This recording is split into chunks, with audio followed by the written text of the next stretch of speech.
오늘 주시는 말씀 함께 보겠습니다. 신약성경 누가복음 10장입니다. 신약성경 누가복음 10장 1절부터 11절까지 함께 읽겠습니다.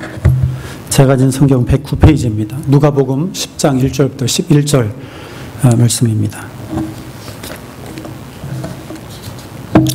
함께 읽습니다.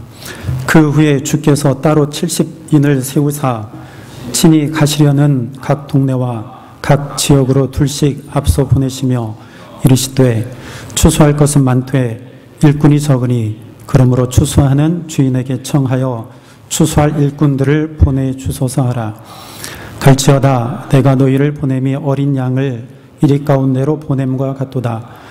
전대나 배낭이나 신발을 가지지 말며 길에서 아무에게도 문안하지 말며 어느 집에 들어가든지 먼저 말하되 이 집이 평안할지어다 하라.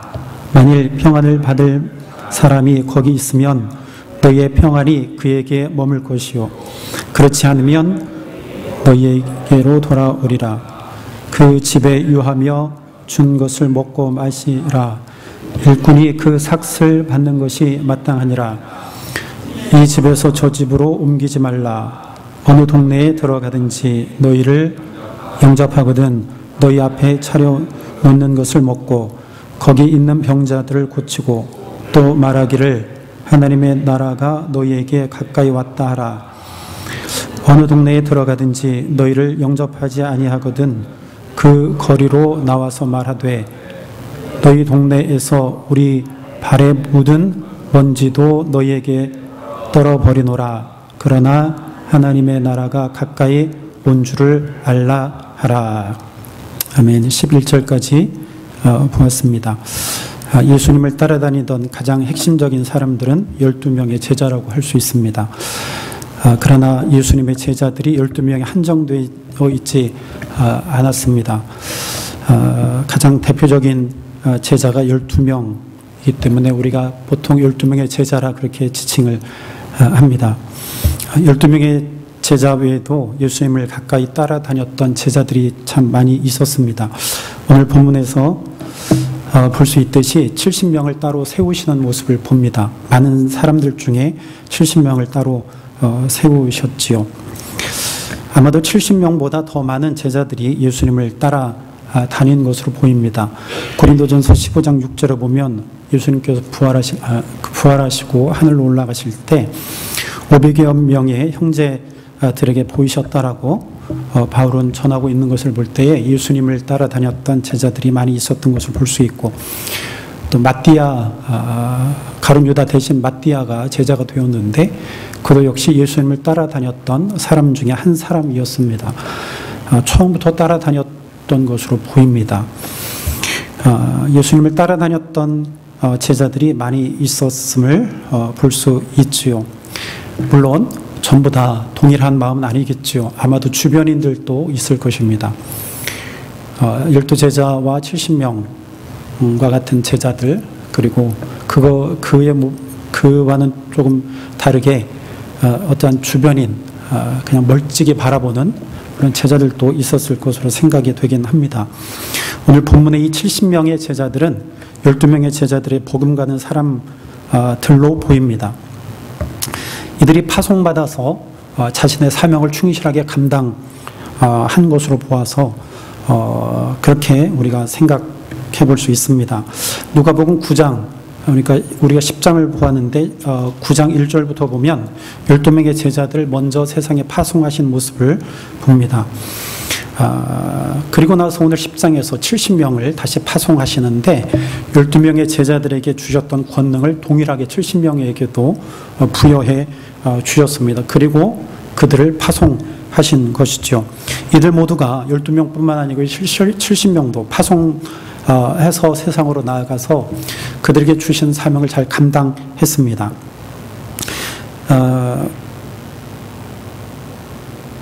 우리가 읽진 않았지만 10장 17절에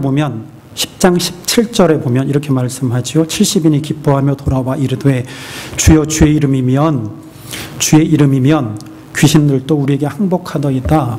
그러니까 파송 받아서 나아가서 그들이 사역을 열심히 했다라고 하는 증거이죠.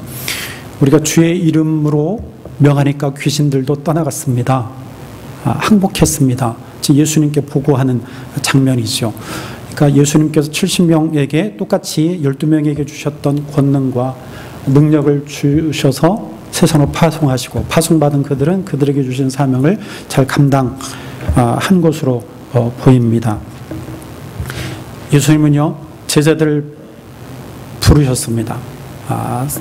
이 세상 가운데서 부르시고 그들을 치료하시고 치유하시고 또 가르치시고, 즉 천국의 복음을 가르치시고, 그냥 내 곁에 있으라고 하지 않으시고 다시 파송하셨습니다. 다시 그들의 원래의 자리로 보내신 것이죠. 세상으로 보내신 것이죠.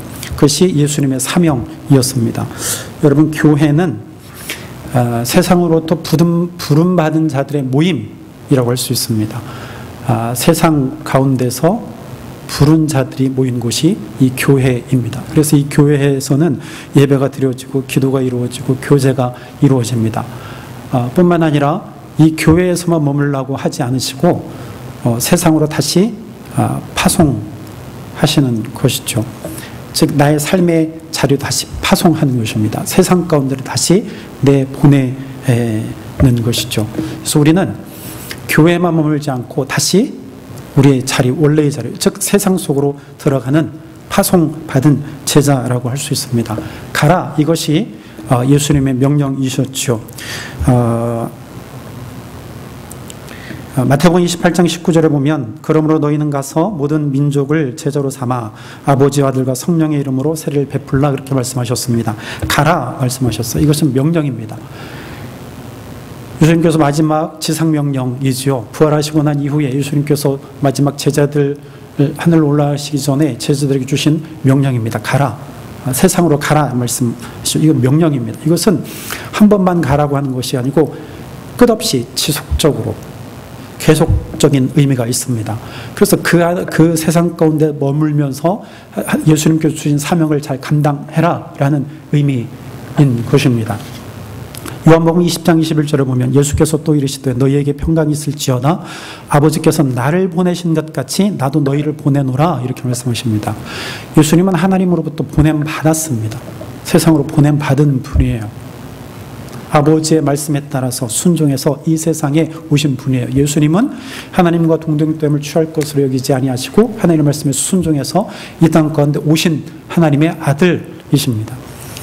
그래서 예수님께서 이 세상에 오셔서 제자들 부르시고, 그리고 제자들에게 명령하시면 나도 너희를 보낸다. 그러니까 세상 가운데서 부르신 제자를 부르셨죠. 그리고 그들을 다시 보내시는 것입니다. 그들을 치유하시고 그들에게 가르치시고 그들에게 능력을 주셔서 세상으로 다시 보내시는 것입니다. 여기서 말하는 치유는 회복된 것입니다. 새로운 사명을 받은 거예요. 그 사명을 가지고, 즉 새 사람이 되어서 다시 세상으로 보내시는 것이죠. 그 세상은 어떤 세상입니까? 그 세상은요, 하나님의 사랑과 은혜가 필요한 곳, 하나님의 치유와 치료가 필요한 곳, 복음이 필요한 곳, 평화가 필요한 곳, 안식이 필요한 그곳으로 예수님은 제자들 다시 보내신 것이죠. 오늘 70명의 제자들을 예수님께서 부르셨다가 다시 보내신 것입니다. 예수님은 제자로 삼아서 다시 세상으로 보내셨습니다. 여러분, 우리는요, 예수님의 제자들입니다. 우리는 세상으로 보냄받은 예수님의 제자입니다. 우리는 먼저 세상으로부터 우리는 건진받았습니다. 그리고 우리는 예수님의 제자가 되어서 다시 세상으로 파송받은 주의 제자들입니다. 그 대신 우리는 똑같은 사람이냐? 그렇지 않죠. 원래 세상에 있었던 사람이 아니고 이제는 예수님의 제자가 되어서 하나님의 자녀가 되어서 다시 세상으로 나아가게 된 것이죠. 이는 근본적으로 다른 것입니다. 이제는 예전의 내가 아니고 새 사람이 되어서 세상으로 파송받은 주의 제자인 것이죠. 오늘 예수님께서 70명의 제자들을 파송하시면서 말씀하셨습니다. 이것은 12명의 제자들을 파송하실 때 말씀하신 것과 똑같습니다. 그들에게 말씀하시는 것을 우리가 잠깐 살펴보면, 첫째는요, 세상이 어떤 상황인지에 대해서 말씀하십니다. 그를 파송하시면서 세상이 어떠한 세상인가에 대해서 말씀하고 있습니다. 본문 3절에 보면 이렇게 말씀합니다. 갈지어다 내가 너희를 보냄이 어린 양을 이리 가운데로 보냄과 같다 말씀합니다. 그러니까 지금 세상이 어떠한 상황인지, 세상이 어떠한 곳인지에 대해서 가르쳐주고 있습니다. 세상은 어떠한 곳이에요? 이리로 가득한 세상. 이리는요, 어린 양의 친구일까요? 아니요, 천적이죠. 천적이에요. 그러니까 이리 가운데 들어가면 어린 양은 무조건 잡혀 먹게 되어 있습니다. 세상은 그와 같다라고 말씀하시죠. 예수님께서 그렇게 말씀하셨어요. 내가 너희를 보냄이 어린 양을 이리 가운데로 보냄과 같다. 예수님의 마음이 얼마나 참 안타까우셨을까요? 그럼에도 불구하고 그들을 보내실 수밖에 없는 예수님의 마음. 그죠? 그러나 그들을 보내시면서 그들에게 능력을 주시고 은혜를 주시고 그들에게 권능을 주신다는 사실이지요. 여러분, 세상은요 천적으로 가득 차 있습니다. 이 말은요 제자들에게 닥칠 핍박과 환난이 매우 크다라는 사실을 지금 이야기하고 있습니다. 세상의 악한 자들로 인하여서 굉장한 위험에 처할 수 있음을 암시하고 있습니다. 제자로서 세상 가운데서 살아갈 때에 복음을 전합니다. 근데 그 복음을 전할 때에 엄청나게 큰 영적 도전을 받게 될 것이라고 하는 것을 우리에게 암시해 주고 있습니다. 왜 그럴까요? 왜 그럴까요? 왜냐하면 내가 예전과는 다르기 때문입니다. 예전의 모습 그대로 간다면 이렇게 위험하지 않을 거예요. 왜냐하면 나도 일이 비슷하거든. 어린 양이 아니고 이리와 같거든요. 근데 이제는 내가 예수님의 제자로 이제 새로운 사람으로 파송을 받았기 때문에 전혀 다른 사람이라는 것이죠. 그래서 영적 도전을 엄청나게 많이 받을 것이라고 하는 것을 말씀해 주고 있습니다. 그럼 우리는 제자들, 세상 가운데 제자로 살아가면서 이러한 도전 가운데 있습니다. 영적 도전들이 참 많습니다. 세상에는. 우리 영혼을 황폐하고 피폐하게 하려는 그러한 많은 환경들, 사람들, 그러한 구조적인 문제들 너무나 많습니다. 그렇죠? 세상은요 지금도 여전합니다. 지금도 여전해요. 이리로 가득한 세상인 것을 우리는 볼 수 있습니다. 두 번째 예수님께서 말씀하시는 것은요 소유에 대해서 말씀하십니다. 소유. 오늘 보면 4절에 보니까 이렇게 말합니다. 전대나 배낭이나 신발을 가지지 말며 길에서 아무에게도 무난하지 말며 그렇게 말합니다. 소유에 대해서 말씀하세요. 전대는요 돈주머니입니다.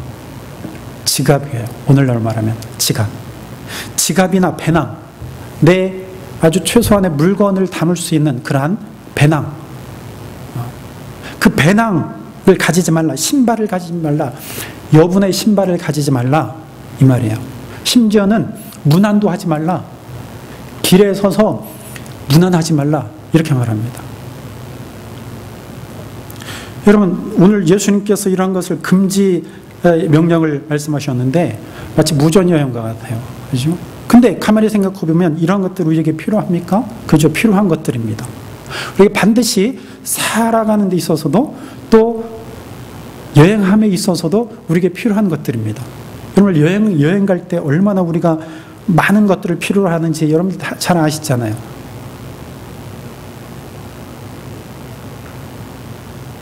가까운 데 간다 할지라도 많은 것들이 우리가 필요로 합니다. 먹을 것, 또 갈아입을 옷, 경비, 자동차, 미국에 나가면 여권부터 시작해서 우리가 준비해야 될 것이 너무 많아요. 다 필요한 것들이에요. 근데 예수님은 이러한 것들을 다 금지시키십니다. 금지 명령이에요. 그래서 갖지 말라 우리에게 이렇게 말씀합니다. 이해할 수 없는 명령이지요. 전도 갈 때 반드시 필요해요. 여러분 한번 생각해 보세요. 선교 간다고 생각해 보십시오. 선교 갈 때 우리가 정말 많이 필요하잖아요. 그렇죠? 그래서 우리가 우리 교회도 지금 선교사를 파송하고 또 선교사에게 우리가 협력해서 선교비도 보내드립니다. 왜냐하면 필요하기 때문입니다.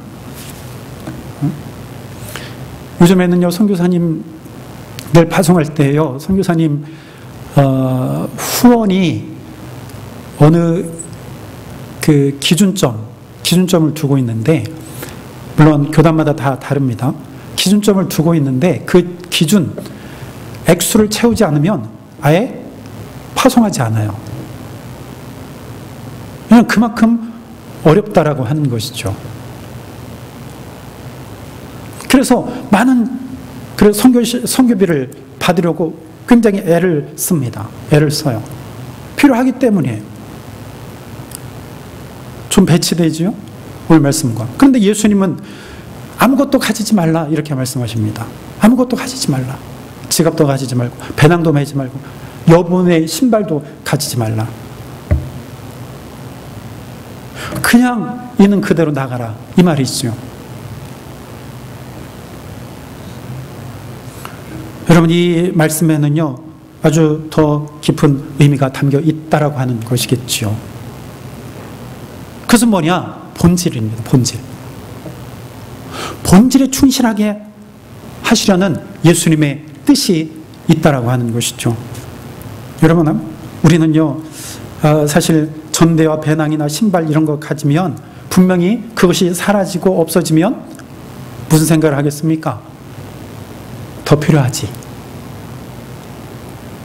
없으니까 구해야지. 그렇죠. 그래요. 그러니까 그것이 본질에서 벗어나게 한다는 것이죠. 필요하긴 하지만 그것조차도 예수님은 단호하게 그것을 내려놓으라, 가지지 말라 그렇게 말씀합니다. 여러분, 우리가 예수님의 제자로서 살아갈 때에 전대나 배낭이나 신발이 그 본질이 될 수 없다라는 사실을 분명히 기억을 해야 됩니다. 제자로서 살아가는 사람들이 자꾸만 비본질적인 것에 우리는 얽매입니다. 세상은요 이러한 것들에 관심을 갖게 합니다. 부, 권력, 권리들 이러한 것들에 자꾸만 관심을 갖게 해요. 왜냐하면 그런 것을 가져야 나고 되지 않아 라고 우리에게 속삭입니다. 그래서 더 가지게 합니다. 더 성공하도록 속삭입니다. 그래서 다른 사람을 돌보지 않게 해요. 그냥 나만 보게 합니다. 나만. 그러니까 내가 더 잘난 사람, 나만 잘 되면 되는 거야. 자꾸만 속삭이죠. 더불어라고 하는 말을 자꾸만 잊어버리게 하는 것이죠. 여러분, 이러한 것들은요 결국에는 중요한 것은 그것이 본질이 아닌데, 즉 본질인 것이 무엇이냐? 그것은 영원한 생명이라는 것이죠. 그러니까 영원한 생명에 집중하게 하기 위해서 비본질적인 것, 그러니까 영원한 생명이 아닌 것들을 예수님께서 갖지 말라. 그러한 것들로 인하여서 그러한 것들에 신경 쓰다 보면 본질적인 것을 놓치게 된다라고 하는 깊은 의미가 있죠. 그래서 예수님께서는 전대, 배낭, 신발, 심지어는 문안조차도 하지 말라. 본질에만 집중해라. 우리에게 이렇게 말씀하십니다. 그러면 어떻게 먹고 살고 어떻게 입고 사느냐? 오늘 7절에 보니까 이렇게 말씀하지요. 그 집에 유하며 주는 것을 먹고 마시라. 그 집에 들어갈 때 주는 것을 먹고 마시라 말씀합니다. 그게 일꾼의 삭시다 말합니다. 일꾼의 사. 그 주기도문의 말씀에 일용할 양식을 하나님께서 책임져 주신다는 것이죠. 본질에 충실하면 일용할 양식, 그래서 하나님께서 채우신다는 말씀을 보면 7절 통해서 우리가 깨닫게 됩니다. 내가 준비하는데도 하나님께서 준비하신다는 것이죠. 즉 본질에 충실하라. 그러므로 본질에 충실한다라는 의미는요, 나는 파송받은 자다, 거기에 집중하라는 거예요. 누구로부터 파송받아요? 예수님으로부터 파송받은 자다. 그러한 삶을 살아가는 것. 거기에 집중하라는 거예요.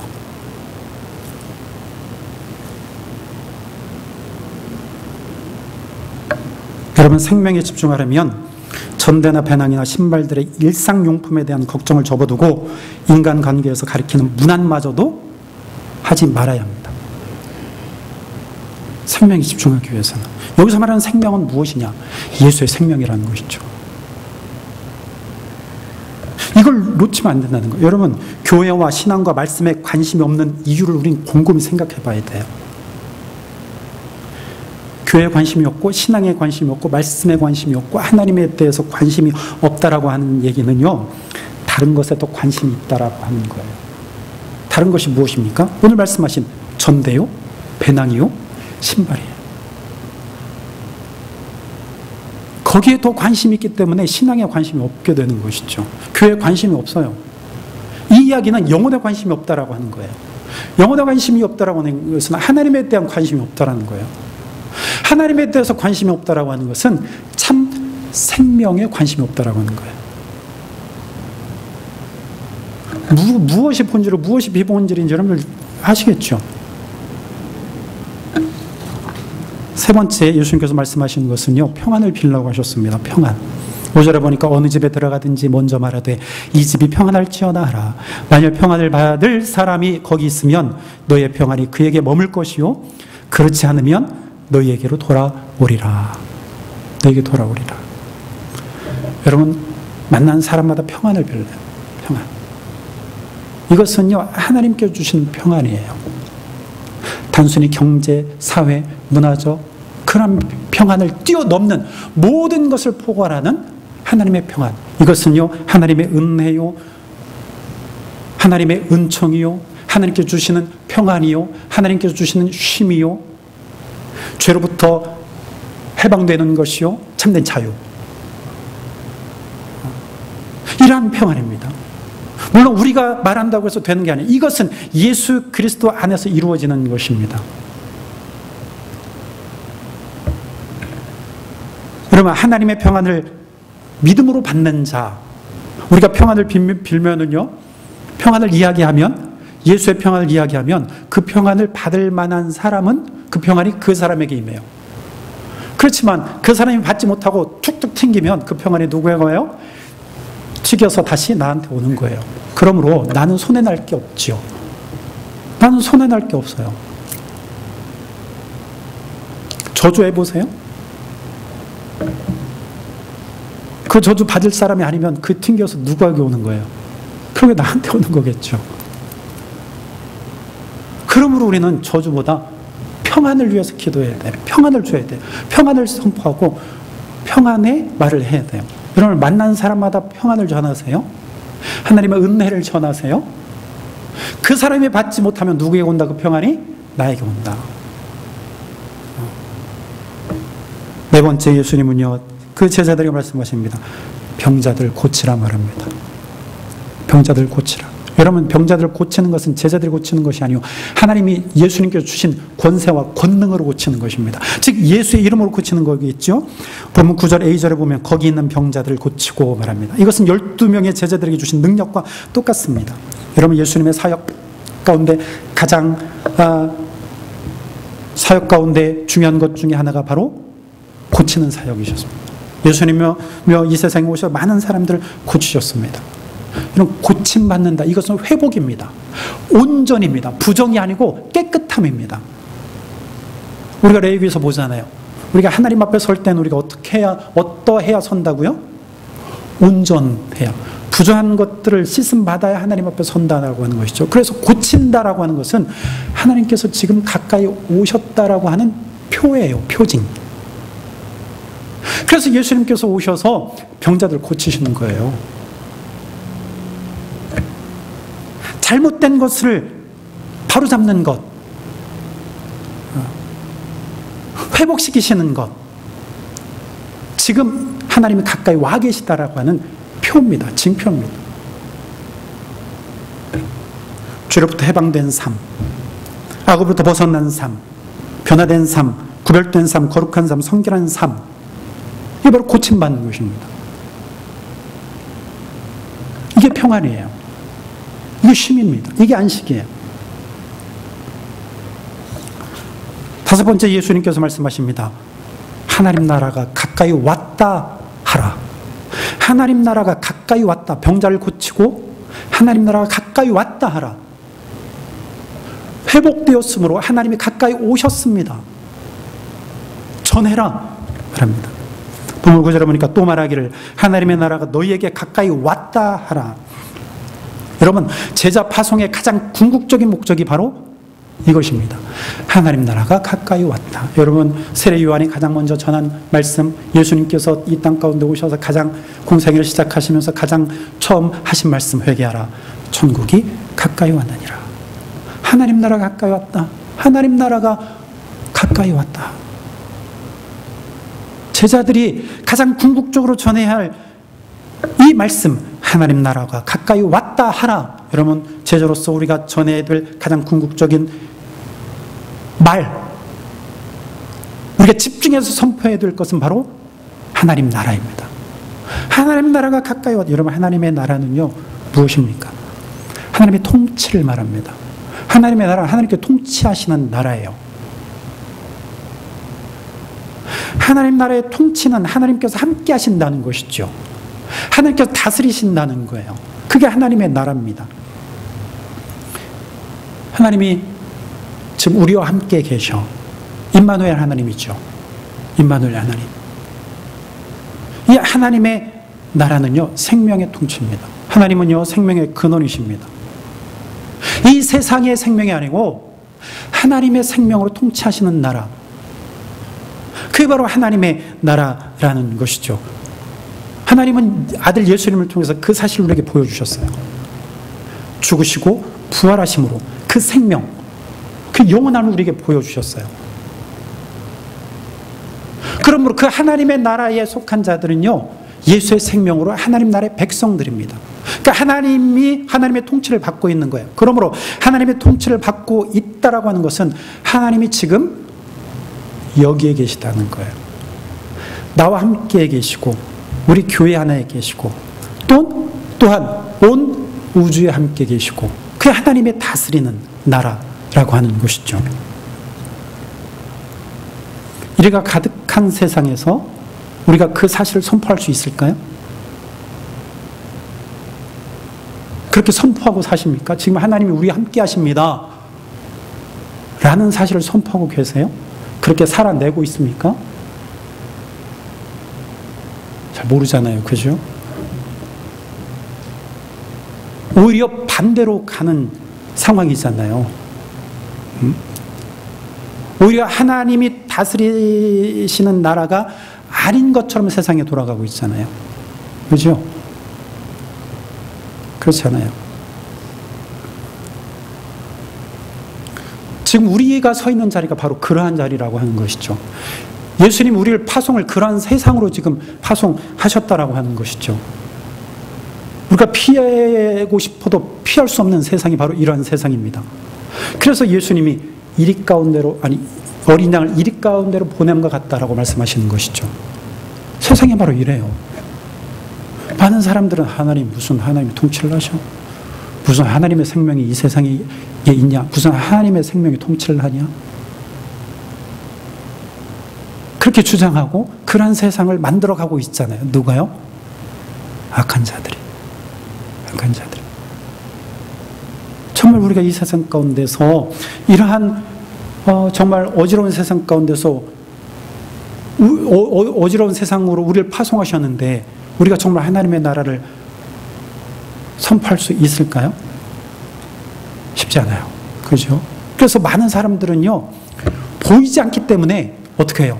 금방 하나님으로부터 등을 돌려요. 그리고 다시 세상으로 가서 옛 모습대로 다시 살아가죠. 교회를 등진 후메네오와 알렉산더처럼. 바울이 그랬잖아요. 버리고 떠난 사람 중에 후메네오와 알렉산더가 있다. 감당이 안 되는 거죠. 엄청난 핍박과 고난과 고뇌가 있으니까 금방 돌아서는 거예요. 아이고, 하나님이 살아계심이, 하나님이 통치하심이, 하나님의 다스리심이, 하나님이 우리와 함께 계심이 금방금방 드러나면 좋은데 눈에 안 보여. 아무리 이야기해봐야 그냥 계란으로 바위치기 같은 그런 상황이 되니까 지쳐 쓰러져서 금방 하나님으로부터 멀리 떠납니다. 그리고 다시 무엇을 찾으러 가요? 생명을 찾으러 간다니까요. 그 생명은 무슨 생명이냐? 그냥 육신적인 생명이에요. 뭐예요? 전대, 배낭, 신발을 구하러 다녀요. 여러분, 우리는요,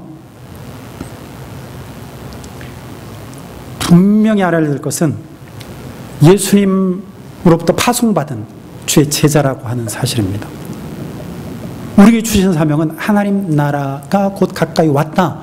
즉 하나님이 다스리시고 하나님이 통치하시고 하나님의 생명으로 통치하시고 하나님이 나와 함께 하신다라고 하는 사실을 선포해야만 하는 주의 제자입니다. 그리고 나를 세상으로 파송하셨어요. 파송하셨습니다. 파송받은 주의 제자들입니다. 우리는 이 사실을 분명히 알고 깨닫고 세상에 이 사실을 선포해야 합니다. 분명히 말씀하셨어요. 이리가 특실되는 세상입니다. 그러나 하나님 우리에게 능력을 주시고 권세를 주셨다는 것이죠. 힘있게 전할 수 있는 권능을 주셨다라고 하는 것이죠. 그럼 우리는 비본질적인 것이 아니고 본질을 붙들고 간다면 최후 승리는 누구에게 있다? 우리에게 있다라고 하는 것이죠. 아무리 이리가 으르렁거려도 물리칠 수 있는 힘과 능력을 우리에게 주셨음을 믿는다면 그 믿음으로 이 말씀을 선포할 수 있게 되는 것이죠. 세상에 휩쓸리지 아니하고 생명의 나라, 하나님의 나라를 선포할 수 있는 그러한 제자로 우리는 날마다 살아갈 수 있게 되는 것이죠. 여러분, 우리는 제자입니다. 주의 제자예요. 예수님께서 나를 세상에 파송하셨어요. 나를 부르셨다가 나를 새 사람이 되게 하시고 다시 세상에 파송하셨습니다. 하나님이 함께 하십니다. 하나님이 다스리십니다. 하나님의 생명으로 날 다스리십니다. 하나님이 나와 함께 하십니다. 지금 여기 계십니다. 라고 하는 사실을 드러내야만 하는 주의 제자입니다. 주의 제자예요. 그렇게 살아가야만 하는 주의 제자입니다. 이걸 붙들어야 돼요. 이거 붙들지 않으면 우리는 무엇을 붙들고 사는 자입니까? 전대, 배낭, 신발을 붙들고 사는 자예요. 그러니까 본질적이지 않은 것을 붙들고 사는 사람이에요. 우리는 분명히 알고 깨닫고 이 길을 주님 다시 오시는 그날까지 이 길을 걸어가야만 하는 주의 제자들입니다. 주의 제자들이에요. 십자가를 붙들고 끝까지 살아남아야 됩니다. 마지막까지 살아남아야 돼요. 7,000명. 7,000명. 남은 자 7,000명. 저와 여러분들이 되어야 되지 않겠습니까? 저 여러분들이 이 사명을 감당해야 돼요. 그래서 우리는 끊임없이 악의 세력들에 저항해야 돼요. 끝까지 저항해야 돼요. 하나님 말씀으로 저항해야 돼요. 평안을 깨트리는 자들, 안식을 깨트리려고 하는 자들, 우리를 유혹하는 악의 세력들에 끊임없이 저항해야 돼요. 오늘날에 물질이 신이 되어진 세상에 살고 있습니다. 물질. 그게 최고의 신이야. 물질이면 다 되는 그런 세상에 살아가고 있습니다. 돈으로 모든 것이 다 해결돼요. 그런 세상에 살고 있는데 우리도 그 안에 살아가고 있습니다. 어쩔 수 없는 이 세상에 살아가지만 그곳에 집착할 때에 우리의 영혼은 점점 더 죽어간다는 사실. 우리 이 세상 가운데서 정말 물질 만능주의가 다가 아님을 분명히 우리의 삶을 통해서 드러내야 하는 주의 제자들입니다. 이렇게 살아가는 주의 제자 됩시다. 이렇게 힘있게 주의 제자로 살아감으로 인하여서 그 가운데서 정말 하나님의 나라가 더욱더 드러나는 그러한 우리의 삶, 우리의 가정, 우리 교회 이 지역 또 열방이 되기를 주님 축원합니다. 기도하겠습니다.